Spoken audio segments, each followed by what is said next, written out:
கோயம்புத்தூர் சூலூர் அப்படிங்கிற இடத்துல பள்ளிக்கூடத்துல ஒரு மாணவர், ஒரு மாணவி படிக்கிறாங்க. இப்ப அந்த மாணவர் அந்த தேர்வுத்தாள் இருக்கு, விடைத்தாள். அதுல மார்க்க மாத்தி ஒரு சீட்டிங் பண்றாரு. அது 36 அப்படின்ற மார்க்க 136 அப்படின்னு மாத்துறாரு. இப்ப இன்னொரு மாணவி இருக்காங்க. அவங்க 105 மதிப்பெண் எடுத்திருக்கிறாங்க. இப்ப இந்த மாரி அவர் மார்க்க மாத்தி வச்சிருக்காருன்னு டீச்சர் கிட்ட கம்ப்ளைண்ட் பண்றாங்க. இப்ப அந்த மாணவருக்கு அது ரொம்ப அவமானமா ஆயிடுது.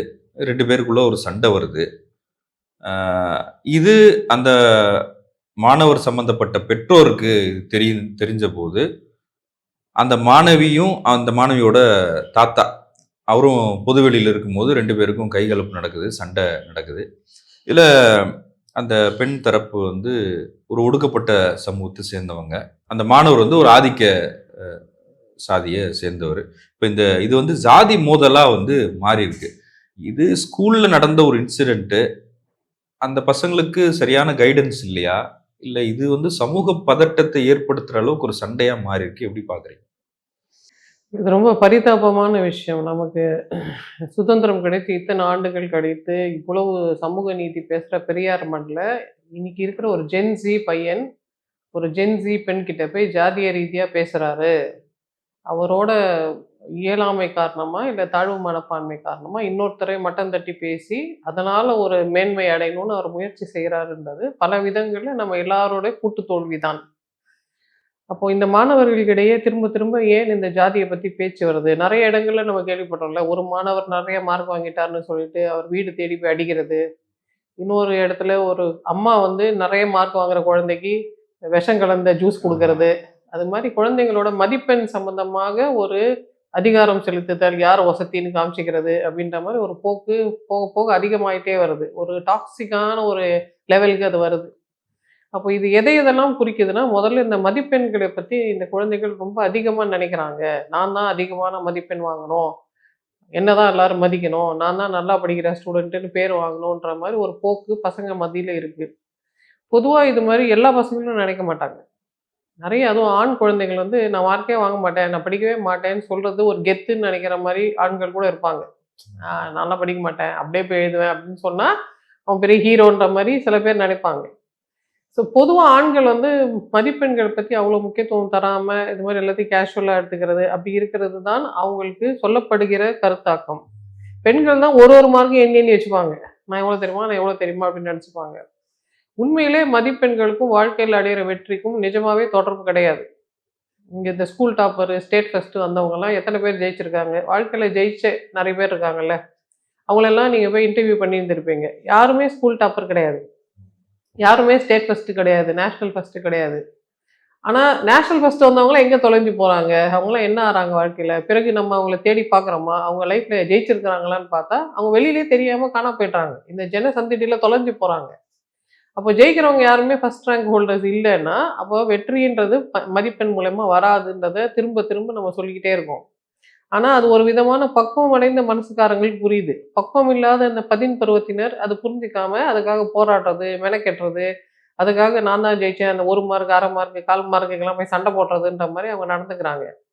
குழந்தைகள் அப்படி நடந்துக்கும்போது, குறைந்தபட்சம் பெற்றோராவது அவங்க கிட்ட உட்காந்து, "இல்ல, இல்ல அது முக்கியம் கிடையாது. உனக்கு கான்செப்ட் புரிஞ்சுதா? இத வச்சு நீ ஏதாவது உருவாக்குவியா? நீ வித்தியாசமா அத பத்தி யோசிப்பியா? அதுதான் முக்கியம்ன்றத அவங்க சொல்லணும்ல." பெற்றோர்களும் இது தூபம் போடுறாங்க. சம்டைம்ஸ் குடும்பங்களே சில இந்த பதட்டகரமான ஒரு மனநிலையில இருக்கிறவங்க, இந்த சின்ன சின்ன விஷயத்துலலாம் நுணுக்கம் பார்த்துக்கிட்டு இருப்பாங்க. பெற்றோர் அப்படி இருக்கனால குழந்தைகள் அப்படி இருப்பாங்க. குழந்தைகள் அப்படி இருக்கிறத பெற்றோர் திருத்தாம அப்படியே விட்டுக்கிட்டே இருப்பாங்க. ஏன்னா இது ஒருத்தருக்கு ஒருத்தர் பரவுற ஒரு தன்மை இல்லையா? அதனால கூட அந்த குடும்பமே அப்படி ஒரு மனப்பான்மை இருக்கிற குடும்பமா கூட இருக்க வாய்ப்பு இருக்கு. இது பொதுவான மதிப்பெண் சம்பந்தமான விஷயம். ஆனா மதிப்பெண் இப்ப ஜாதியில குறுக்கிடுறது தான் இப்ப ரொம்ப நம்ம எச்சரிக்கையா இருக்க வேண்டிய விஷயம். இவங்களோட பொது புத்தி என்னவா இருக்குன்னா, சில ஜாதியை சேர்ந்தவங்களுக்கு படிப்பு வராதுன்னு இவங்க நம்புறாங்க. அவங்க எப்படி படிச்சாங்க? அப்ப அவங்க படிக்கிறாங்கன்னா, அப்ப அந்த அளவுக்கு நம்ம என்ன பலவீனமா போயிட்டோமா? அப்ப நம்ம எப்படி படிக்காம இருக்கிறோம்? அப்படின்னு ஒரு கம்பேரிசன் வருது. அப்ப திரும்ப திரும்ப நம்ம இவங்களுக்கு வலியுறுத்த வேண்டிய விஷயம் என்னன்னா, அறிவுக்கும் ஜாதிக்கும் சம்பந்தம் கிடையாது. எல்லா மனிதர்களும் புத்திசாலிகள் இருப்பாங்க. எல்லா மனிதர்களும் கொஞ்சம் அந்த சூழ்நிலைக்கு கொஞ்சம் மதிப்பெண் குறைவா வாங்குறவங்க கூட இருப்பாங்க. அப்ப இந்த ஜாதிக்கு தான் படிப்பு வரும். இந்த ஜாதிக்கு படிப்பு வராதுன்ற எண்ணமே அறிவியலுக்கு புறம்பானது. இதுக்கு இன்னொரு எக்ஸ்ட்ரீம்ல போய் என்ன சொல்லுவாங்கன்னா, சில ஒடுக்கப்பட்ட சமுதாயத்தை சேர்ந்தவங்க என்ன சொல்லுவாங்க, நாங்கன்னா ஞான பரம்பரை, ஆமா. நாங்க வள்ளுவரோட பரம்பரை, எங்க ஆளுங்க தான் எல்லாம் எழுதுனாங்கன்னு சொல்லுவாங்க. அதுவும் இதோட எக்ஸ்ட்ரீம். எந்த பரம்பரையிலும் அறிவாளிகள் பொறக்க முடியும். எந்த பரம்பரையிலும் அறிவுல பிரச்சனை இருக்கிறவங்க பொறக்க முடியும். அதுக்கும் ஜாதிக்கும் எந்த விதத்திலயும் சம்பந்தம் கிடையாது. யார் வேணா அறிவாளி ஆகலாம். அது வாழ்க்கையில அமைந்த ஒரு திடீர் சொல்ல முடியாத ஒரு அன்பிரடிக்டபிளான ஒரு கேம்பிள் தான் அது. ஒரு ரேண்டமா நடக்கிற யதார்த்தமான ஒரு நிகழ்வு. அவ்வளோ என்ன ரேண்டம் அப்படின்னு நீங்க பார்த்தீங்கன்னா, அந்த குழந்தை ஜனிக்கும் பொழுது இருக்கிற சூழ்நிலை, அந்த குழந்தையோட நரம்பு பின்னல் ஏற்படுற அந்த ரேண்டம்னஸ், அந்த அம்மாவோட உணவு, அந்த அம்மாவோட மனநிலை, இந்த பிரசவம் நடக்கும்போது நடக்கிற படிப்புக்கும் இதுக்கெல்லாம் தொடர்பு இருக்கா? எல்லாத்துக்கும் அறிவுக்கும் இதற்கும் தொடர்பு இருக்கு. அந்த அம்மாவுக்கு டெலிவரியில ரொம்ப சிரமப்பட்டு டெலிவரி ஆனாங்களா? இல்ல சீக்கிரம் பிரசவிச்சுட்டாங்களா? குழந்தை உடனே அழுதுதா? அழலையா? ஆனா முயற்சி செஞ்சா எதையும் அடையலாம்னு நம்ம சொல்றோம் இல்லையா? ம். படிப்பு வரல அப்படின்னு அப்படிலாம் நினைக்க கூடாது. படிச்சா இல்ல வந்துரும். படிப்பு மட்டும் இல்ல. இப்ப அறிவுன்றது வெறுமனே ஏட்டு கல்வியை நம்ம சொல்லல. அறிவுன்றது பல வகைப்படும். சில குழந்தைங்க நல்லா டான்ஸ் ஆடுவாங்க. சில குழந்தைங்க நல்லா பேசுவாங்க. சில குழந்தைங்க உணர்வுகள கரெக்ட்டா புரிஞ்சுப்பாங்க. சில குழந்தைங்க எழுதி எழுதி அழகா பெர்ஃபெக்ட் ஹேண்ட் ரைட்டிங் கொண்டாருவாங்க. சில குழந்தைக்கு எழுதவே வராது. அப்ப எழுத வராத குழந்தைக்கு அறிவு இல்லன்னு அர்த்தம். அதுக்கு வேற விதத்துல அறிவு இருக்கு. அப்ப பல விதத்துல அறிவுகள் இருக்குன்றத நம்ம புரிஞ்சுக்காம, வெறும் அது கல்வி, ஏட்டு மதிப்பெண் மட்டும் பேசிட்டு இருக்குதுன்றது பொருந்தாத ஒரு தன்மை. இப்ப நீங்க சொல்றத வேற வகையில புரிஞ்சுக்கிறவங்களும் இருக்கிறாங்க. இப்ப கோபிநாத் இருக்கார்ல, அவரு சொல்லுவாரு, "படிக்காத ஜெயிச்ச 10 பேர நீ சொல்லலாம். படிச்சு ஜெயிச்ச 1000 பேர் இருக்காங்க. அதனால படிப்பை விட்டுறக்கூடாது. படிப்புன்றது ரொம்ப முக்கியம். இவரு படிச்சாரா? அவரு படிச்சாரா? ஏ.ஆர். ரஹ்மான் படிச்சாரா? இளையராஜா படிச்சாரா? சச்சின் டெண்டுல்கர் படிச்சாரான்லாம் கேட்பாங்க. அந்த மாரி இருந்துறக்கூடாது." அப்படின்னு சொல்லுவாரு. அப்ப படிப்புன்றதும் முக்கியம். இல்ல படிப்புன்றது கோபி இத சொல்லும்போது அது எந்த காலம்னு அந்த டைம நம்ம போய் பார்க்கணும். பட் இப்போ ஏஐ உலகத்துல படிப்புன்றது வேற மாரி மாறிடுச்சு. ஒரு 5 வருஷத்துக்கு முன்னாடி படிப்புன்றது புத்தகத்துல இருக்கிறத அப்படியே ஒப்பிக்கணும். எந்த பாயிண்ட் எந்த பேஜ்ல இருக்குதுன்னு சொல்லி கரெக்ட்டா நம்பரோட கரெக்ட்டா சொன்னா அந்த குழந்தை நல்லா படிச்சிருக்குன்னு அர்த்தம். இன்னைக்கு கவர்ன்மெண்ட் என்ன சொல்றாங்க, "நீ புத்தகத்த பார்த்தே ஆன்சர் எழுதிடு." இன்னைக்கு மனப்பா பிராக்டிகலா மாறிடுச்சு. ஏன்னா ஆர்டிபிஷியல் இன்டெலிஜென்ஸ் வந்துட்ட பிறகு மனப்பாடம் நீ ஏன்டா பண்ற? அதான் அது பண்ணிக்குதே. அது கேட்டா டக்கு டக்குன்னு சொல்ல போகுது. அந்த தகவல வச்சு நீ புதுசா என்ன கண்டுபிடிக்கிற? அத எப்படி நீ அப்ளை பண்ண போற? ஒரிஜினலா அத எப்படி புதுவிதமா மீட்டுருவாக்கி, புது பொருள எப்படி நீ உருவாக்க போற? அந்த கிரியேட்டிவ் திங்கிங்க தான் நம்ம இப்ப முக்கியம்னு சொல்றோம். இன்னைக்கு இருக்கிற 5 வருஷத்துல காலம் எப்படி மாறிடுச்சு பாருங்க. இன்னைக்கு நான் எல்லாம் மனப்பாடம் பண்ணியிருக்கேன்னு ஒரு குழந்தை சொன்னா, அதுக்கு மதிப்பெண் கிடையாது. மனப்பாடம் பண்றது மனித மூளையோட வேலை கிடையாது. அதுக்கு தனியா வேற ஒண்ணு வச்சிருக்கிறோம் நம்ம இப்போ. மனப்பாடமே பண்ணாம புதுசா யோசிச்சு சொல்றதுக்கு தான் கிரியேட்டிவா யோசிக்கிறதுக்கு. ஈவன் நவ் நீங்க ChatGPT சில புது விஷயங்கள் கேட்டா அதுக்கு தெரியாது. ஏற்கனவே மனிதன் கண்டுபிடிச்ச விஷயங்கள் தான் அதுக்கு தெரியுமே தவிர, அதுவும் ஆன்லைன்ல இருக்கிறது மட்டும் தான் தெரியும். ஏதோ ஒரு ஏட்டுல மனிதர்களுக்கு மட்டுமே தெரிந்த குகையில இருக்கிற விஷயம் அதுக்கு தெரியாது. நம்ம அனுபவத்துல கண்டுபிடிக்கிற விஷயம் அதுக்கு தெரியாது. அது ஏட்டு சுரக்காயா தான் எல்லா ஏஐயும் இருக்கு. அப்ப மனிதர்களும் திரும்ப திரும்ப ஏட்டு சுரக்காயா இருக்க வேண்டிய அவசியம் இல்லை. புதுவிதமா யோசிக்கிறவங்களுக்கு தான் எப்பவுமே ஸ்பெஷாலிட்டி.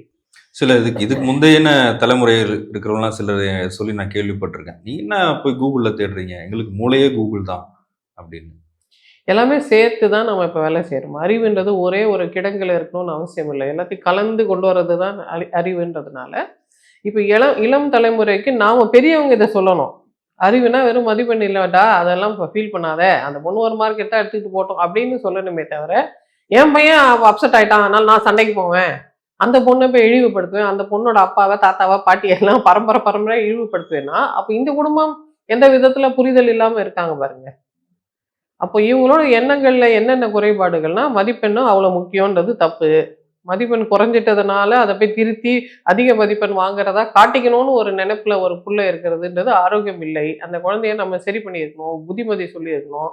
இது முக்கியம் இல்ல கண்ணா, நீ நல்லா இரு, புத்திசாலியா இரு, எல்லா விஷயம் நீ புதுசா யோசி. இந்த சின்ன சின்ன விஷயங்கள்லாம் மாட்டிக்காத அப்படின்றது அந்த குழந்தைக்கு அப்பயே நம்ம அந்த குழந்தைய ஆற்றுப்படுத்தி இருக்கணும். அவ்வளோ சென்சிட்டிவா இருக்க குழந்தைக்கு தான் ஆற்றுப்படுத்தல் நடந்திருக்கணும். அதுக்கு அதுக்கு பதிலா அவங்க என்ன பண்றாங்கன்னா, உன்னை யார் ஹர்ட் பண்ணா? என்ன மதிப்பெண்ல தானே ஹர்ட் பண்ணாங்க. நான் போய் பதிலுக்கு அவங்கள டபுள் ஹர்ட் பண்ணிட்டு வரேன்னு சொல்லிட்டு போய் ஹர்ட் பண்ண ட்ரை பண்றாங்க. எத வச்சு? ஜாதிய வச்சு. ஹர்ட் பண்றத விட இப்ப சிகிச்சையில இருக்காங்க அந்த மாணவியும், அவங்க தாத்தாவும். ஸோ இந்த மாரி வன்முறையில ஈடுபடுறது, இந்த மாரி வன்மம், கோபம், குரோதம் எல்லாம் ரொம்ப என்னதான் இருந்தாலும், எவ்வளோ முன்னேறிய கலாச்சாரமா நாம் இருந்தாலும், கல் தோன்றி மண் தோன்றாலாம் நம்ம சொன்னாலும், ரொம்ப கீழ்த்தனமான சிந்தனையோட வெளிப்பாடு இது. இந்த மாரி சம்பவங்கள் திரும்ப திரும்ப நடக்குதுன்றத நாம சிவில் சொசைட்டி நம்ம கவர்மெண்ட் இத மாத்தணும், அரசாங்கம் மாத்தணும்னு நினைக்கிறத விட, தனி மனிதர்களா நாம இத பத்தி என்ன நினைக்கிறோம்? யார்கிட்ட அறிவு இருந்தாலும், யார்கிட்ட கல்வி கல்வி இருந்தாலும், அவங்கள இந்த உலகம் பாராட்டும். கற்றவருக்கு சென்ற இடமெல்லாம் சிறப்பு தான். அவங்க ஜாதிய வச்சு இல்ல, அவங்க நிறத்த வச்சு இல்ல, அவங்க அவங்க பாலினத்த வச்சு இல்ல. அவங்க கற்றவர், அவங்களுக்கு தெரியும் அப்படின்றதுனால அவங்களுக்கு சிறப்பு தான். அப்ப அந்த சிறப்புக்கு முயற்சி செய்றவங்க, கல்வி மூலியமா தான் அந்த முயற்சி செய்யணும். ஒடுக்குமுறை மூலியமா, இல்ல வன்முறை மூலியமா, இல்ல இன்னொருத்தர அசிங்கப்படுத்துதல் மூலியமா, இல்ல ஏமாத்தி நம்பர் மாத்தி போட்டு இப்படிலாம் பண்ணக்கூடாது. அது போங் இல்ல. ஆட்டம்னா நிஜமா ஜெயிக்கணும். அப்ப இந்த இந்த தைரியம் எப்படி வருது? ஒரு பெண்ணை பப்ளிக்ல போய் அவமானப்படுத்தலாம், அடிக்கலான்ற தைரியம் எங்கேருந்து வந்தது? அப்ப சுத்து வட்டாரத்துல இருக்கிற அந்த ஜாதிய சங்கங்கள், இந்த ஆதிக்க மனப்பான்மை தான் இத ஊக்குவிக்குது. அப்ப இந்த ஜாதிய சங்கங்களை நடத்துறவங்க கிட்ட நம்ம கேட்க வேண்டியது இருக்கு. நீங்க என்ன பண்ணிக்கிட்டு இருக்கீங்க? டாக்ஸிசிட்டி அந்த மண்ல திரும்ப திரும்ப விதைச்சிட்டு இருக்கீங்களே, நீங்க என்ன பண்றதா நினைச்சுட்டு இருக்கீங்க? நீங்க வெறும் ஆண்கள் சில ஓட்டுகளுக்காக இத பண்றீங்களே, இது ரொம்ப காலம் மண்ணுல நீடிக்க போற ஒரு விஷயம். விவசாயம் பண்ணும்போது சொல்லுவோம் இல்லையா? இப்ப நீங்க உரம் போடுறீங்க. ஆனா அந்த உரம் வந்து மண்ல கலந்து மண்லேருந்து தண்ணிக்கு போய், தண்ணியிலேருந்து மீனுக்கு போய், இந்த பிரபஞ்சமே டர்ட்டி ஆகுது. இது ஒரு பொல்யூட்டன்ட் ஆகுதுன்ற மாரி, இது அவங்களுக்கு அந்த சமயத்துல அந்த எலக்ஷனுக்கு சொல்லிக்கிற ஒரு விஷயமா இருந்தாலும், சின்ன குழந்தைங்க மனசுல போய் இது விஷம் மாரி தங்கிடுது.